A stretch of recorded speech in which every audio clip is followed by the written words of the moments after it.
पिछले 7-8 सालों में एक बज़वर्ड ने इंडियन सिनेमा को पूरी तरह से हाईजैक कर लिया है। A term so powerful that it dictates the budget, the casting and even the script of a film, and the term is pan India. जब 2015 में एस राजामौली की बाहुबली द बिगिनिंग आई थी, it wasn't just a movie, it was a cultural reset. उसने prove किया कि language is no longer a barrier. एक Telugu film Hindi belt में आकर बॉक्स ऑफिस के सारे रिकॉर्ड्स तोड़ सकती है। और उसके बाद एक वेव सी आ गई। केजीएफ, पुष्पा, RRR सब सुपरहिट्स, सब ब्लॉकबस्टर्स। लेकिन आज इन 2026 एक बहुत बड़ा क्वेश्चन मार्क लग गया है इस लेबल पर। The question is the pan India tag now a curse? क्या नॉर्थ इंडियन सिनेमा और मास ऑडियंस को प्लीज करने के चक्कर में रीजनल फिल्म मेकर्स अपनी ऑथेंटिक कल्चर और स्टोरी टेलिंग को डाइल्यूट कर रहे हैं? टू अंडरस्टैंड दिस कर्स हमें सबसे पहले पैन इंडिया फॉर्मूला को समझना पड़ेगा। आजकल the moment a director announces a big budget film in Telugu, Tamil, Kannada, एक सेट चेकलिस्ट फॉलो की जाती है। सबसे बड़ी पहली स्ट्रेटेजी ये होती है द बॉलीवुड कास्टिंग बेट। अगर आपको नॉर्थ इंडिया में फिल्म बेचनी है तो एक बॉलीवुड सुपरस्टार को कास्ट करना जरूरी हो गया है, फिर चाहे वो स्क्रिप्ट डिमांड करे या ना करे। RRR एक मास्टरपीस थी, no doubt, but let's be honest, Alia Bhatt and Ajay Devgn were heavily promoted for Hindi market. Lokesh Kanagaraj की लियो,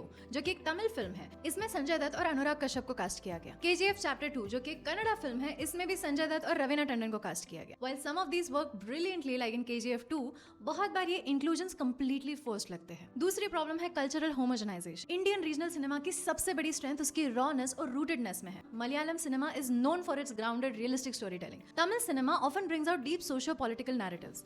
Telugu cinema has its own unique flavour of larger than life hero worship. लेकिन अब सबको एक जेनेरिक एक्शन स्पेक्टेकल बनाना है। The pressure to appeal a guy sitting in Bihar, a family in Mumbai and a fan in Chennai all at once, इसका मतलब है कि आप लोकल न्यूएंसेस को ट्रिम कर देते हो। हीरो आएगा, फिजिक्स डिफाइंग एक्शन करेगा, एक आइटम सॉन्ग होगा एंड डन। ऑथेंटिसिटी की जगह एक सेफ प्रोडक्ट मिल रहा है अभी सबको। अगर किसी को लगता है कि ऑडियंस इस डाइल्यूशन को नोटिस नहीं कर रही, so let's take a look at graveyard of manufactured pan India films. For example, Liger, Telugu superstar Vijay Deverakonda, directed by Puri Jagannath and backed by Bollywood giant Karan Johar. Even Mike Tyson को ले आए. Result, a colossal box office disaster. क्यों? क्योंकि the film had no soul. ये ना Telugu mass audience से connect कर पाई, ना हिंदी ऑडियंस से। It felt like a plastic product made in a board room and not a piece of art. फिर आती है Radhe Shyam starring Prabhas. The makers spent hundreds of crores trying to make it a visually stunning pan-India love story, but they forgot that the scale can never replace a good script. The movie bombed heavily in almost all the languages, and obviously, हम सबकी favourite आदि पुरुष। Director ओम राउत ने हिंदी और तेलुगु दोनों sensibilities को mix करके एक ग्रैंड स्पेक्टेकल बनाने की कोशिश की, but doing so they compromised on the cultural core and the emotional aesthetics of Ramayan. The CGI and the dialogues received massive backlash from the audience. ये एग्जांपल्स प्रूव करते हैं कि जब आप एक सिर्फ पैन इंडिया लेबल के लिए फिल्म बनाते हो और उसमें से लोकल हार्ट बीट निकाल देते हो, तो ऑडियंस तुरंत रिजेक्ट कर देती है। You can not engineer a hit by mixing South Indian hero with a Bollywood heroine and some high budget VFX। अब आते हैं सबसे इंपॉर्टेंट पॉइंट पर, the movies that actually work nationwide without losing their soul, and the secret formula here is ironic. The more hyper local your film is, the more universal its appeal becomes. For example, Rishabh Shetty की कांतारा, उसमें कोई Bollywood star नहीं था, कोई massive pre release hype नहीं थी। It was a story rooted deeply in the coastal Karnataka culture, specifically भूता Cola tradition में। ये एक ऐसी प्रैक्टिस थी जिसके बारे में नॉर्थ इंडिया में शायद ही किसी को पता होगा। लेकिन क्या हुआ? The movie ग्रॉस्ड over ₹400 crore nation wide, sorry world wide. क्यों? क्योंकि दी authenticity was magnetic. The rituals, the forest politics, the raw emotion, audience को कुछ नया और असली देखने को मिला।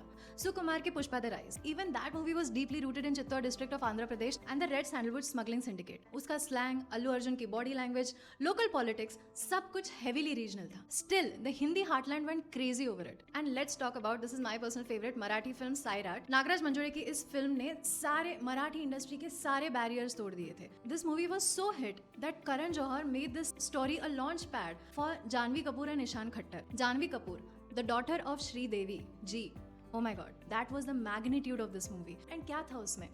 ना मेकअप अच्छे थे, ना costumes out of the world थे, ना पीरियड फिल्म थी, कुछ नहीं, nothing. It was just a plain simple teenage romance kind of thing, but still everybody connected to it. इस पे से ना मुझे हमारे स्कूल की एक बात याद आ रही है.